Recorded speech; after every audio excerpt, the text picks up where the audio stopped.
بولتے تھے. اللہ تعالیٰ نے کہا اس دن آج تم منہ پھیر رہے ہو میری کتاب سے. وَيَوْمَ يَعَضُّ الظَّالِمُ عَلَىٰ يَدَيْهِ يَقُولُ يَا لَيْتَنِي اتَّخَذْتُ مَعَ الرَّسُولِ سَبِيلًا. یعنی جو لوگ منہ پھیر رہے ہیں, منہ کٹان کر رہے ہیں, اس دن اپنے ہاتھوں کو کاٹ کر کے کھائیں گے اور کہیں گے کہ کاش ہم رسول کا راستہ اختیار کر لیتے, رسول کے ساتھ راستہ اختیار کر لیتے. معذرت حضرات گرامی, اور اس دن رسول بھی فرمائیں گے وقال الرسول یا رب ان قوم اتخذوا هذا القرآن مهجورا. رسول بھی فرمائیں گے اے میرے رب میری قوم قرآن پاک کو چھوڑ چکی تھی, اس سے وہ مہجور یعنی دور ہو چکی تھی, اس نے اس کو نظر انداز کر رکھا تھا. معذرت حضرات گرامی, لہذا وہ تو ایمان اور عقائد کے اعتبار سے انہوں نے چھوڑ رکھا تھا. آج ہم عمل کے اعتبار سے قرآن پاک کو چھوڑ چکے ہیں. اور خدا نخواستہ کہیں رسول نے میرے بارے میں بھی فرما دیا کہ اے اللہ اس نے تیری کتاب کو اور قرآن پاک کو چھوڑ رکھا تھا, قرآن پاک کو نظر انداز کر رکھا تھا. عملی اعتبار سے, ایمان کے اعتبار سے نہیں, عقائد کے اعتبار سے تو نہیں, ہمارا ایمان ہے کہ یاد رکھیں کتاب, لیکن عمل کے اعتبار سے. لیکن خیر انشاءاللہ ایسا نہیں ہوگا, اس لیے کہ اللہ تعالیٰ اگر ماں باپ سے بھی زیادہ رحیم اور کریم ہے تو اللہ کے حبیب صلی اللہ علیہ وآلہ وسلم وکان اشفق من الوالدین, وہ والدین سے بھی زیادہ شفیق اور مہربان, وکان اشفق من الوالدین. اللہ کے حبیب صلی اللہ علیہ وسلم ہے تو اللہ کے حبیب صلی اللہ علیہ وسلم بھی رؤوف اور رحیم ہے. وہ کان اشفق من الوالدین, اور آپ والدین سے بھی زیادہ مہربان اور شفیق ہیں. تو معزز حضرات گرامی, اللہ تبارک و تعالی اس گناہگار کو بھی اور ہمارے تمام حاضرین و سامعین بھائیوں کو جنہوں نے قرآن پاک کو سنا, یہ قرآن پاک ان کے لیے دنیا میں بھی باعث سعادت, باعث برکت, باعث رحمت, باعث عافیت اور باعث کامیاب ہوگا. اور انشاءاللہ قبر میں بھی اور حشر میں بھی یہ کتاب گواہی دے گی اے اللہ تیری اس بندے نے مجھ کو سنا تھا, مجھے میری تلاوت کی تھی, اے اللہ اس بندے کو عذاب سے تو بچا لے, اور وہ ہمارے لیے سامنے آ جائے گی اور ہماری شفاعت کرے گی, حشر میں شفاعت کرے گی, جیسا کہ خود اللہ کے حبیب صلی اللہ علیہ وسلم کی شفیع المذنبین ہم گنہگاروں کی شفاعت کریں گے. پروردگار عالم ہمیں بھی اور آپ کو بھی تلاوت کی توفیق عطا فرمائے, اور تلاوت کے ساتھ ساتھ ہر تک ممکن اس پر عمل کرنے کی توفیق عطا فرمائے. حقیقت میں آج دیکھا جائے, آج ہماری بربادی, آج ہماری تباہی اس لیے ہے کہ قرآنی احکامات کو, قرآنی تعلیمات کو اور قرآن پاک کے پر عمل کرنے کو ہم نے چھوڑ دیا ہے.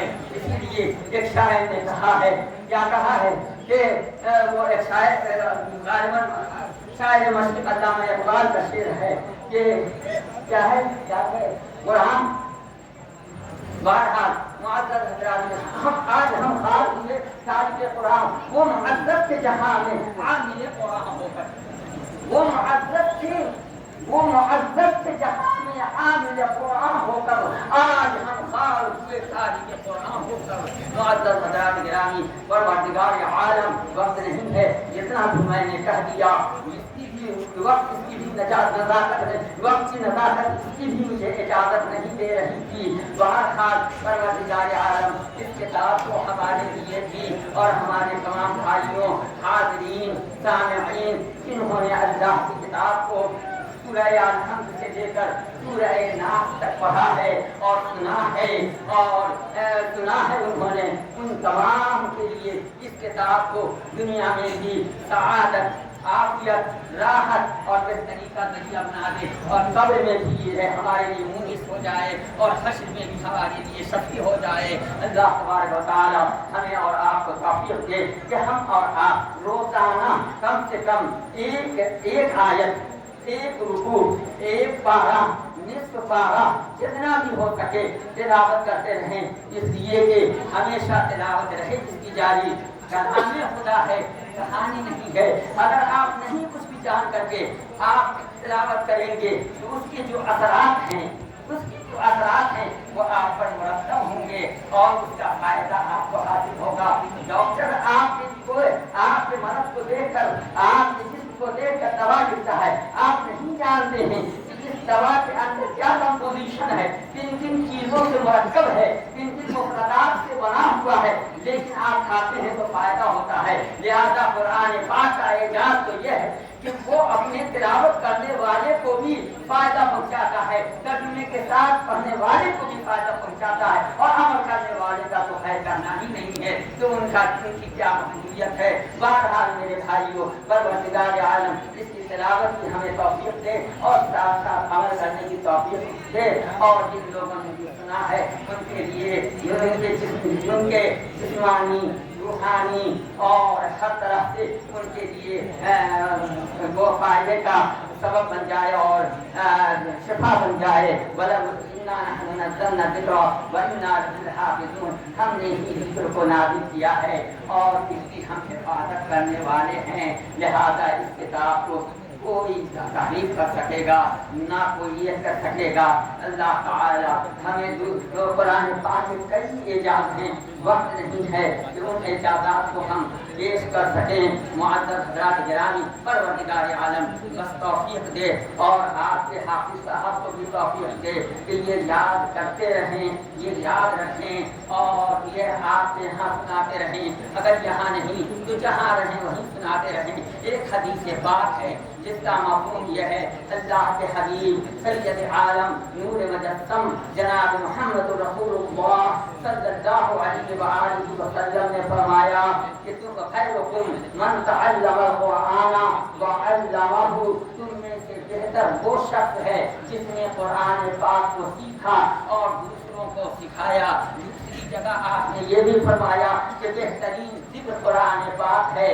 پھر آپ صلی اللہ علیہ وسلم نے فرمایا کہ جس نے قرآن پاک کو پڑھا، تلاوت کی اور اس کو یاد کیا، فاستظہرہ، یعنی اس کو یاد کیا اور اس کے حرام کو حرام جانا اور اس کے حلال کو حلال جانا، یعنی اس پر عمل بھی کیا، تو اللہ تعالی اس کو جنت میں داخل کرے گا اور اس کے خاندان کے 10 لوگوں کی شفاعت قبول فرمائے گا جس پر جہنم واجب ہو چکی ہوگی۔ یہ سب ہے قرآن پاک کے فوائد اور قرآن پاک کی فضیلتیں اور سعادتیں۔